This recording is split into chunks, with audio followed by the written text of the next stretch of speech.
I want to say, am I the only person? But I know I'm not the only person. So I might just go ahead and say what it is I want to say. Am I the only person that just a tiny moment sometimes kind of draws back or kind of evoke emotions and thought we were not actually actively thinking?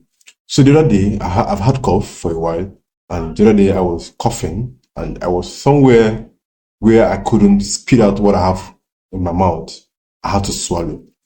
And for that moment, immediately I swallowed, I remembered I got a very strong nostalgic feeling of when I was small or when I used to be in my house back in Onitsha. If there's a kind of cough you're going to cough and then you happen to kind of, swallow it, this kind of cough, oh, the phlegm is very thick and then you swallow. If you do, someone, probably my parents or somebody, an older sibling will be like, nah, hello, and then you'll be like, hello, and they'll be like, ngwa, je wuro fu cup milk yengo, after you. So at that moment, when I coughed and then I swallowed, for some reasons, that particular scenario where that was said to me happened. So I've been trying to make sense of this for some days right now. Like, why did this happen? Even though there's nothing to overthink it. But I was not reading something this morning from a book I was reading called House of Sand and Fog by Andre Dubois III.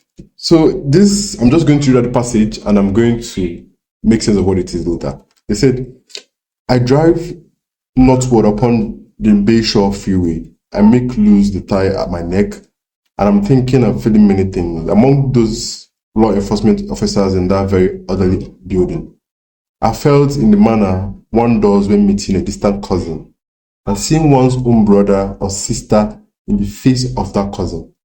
Even if you have never before met this relative, there's the urge to embrace simply because you share a measure of the same blood. This is how I instantly felt among those uniformed men. I began to question my desire to find work only with aerospace companies.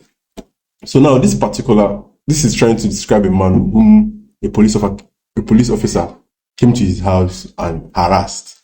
And then after being harassed, he needed to go to the police building or police department to make sure that this person is from them and to file a formal complaint because he wasn't done any wrong and then this person is harassing him.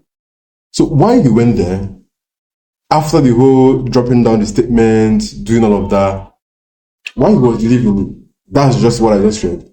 He found out that he has this strong feeling about being back in uniform. And this feeling is just only because he has served before in the military. And seeing and being around people whom are wearing uniforms kind of gave him this strong feeling to come back to military. I don't know if this makes sense to anybody, but this is exactly what I wanted to say. Pardon.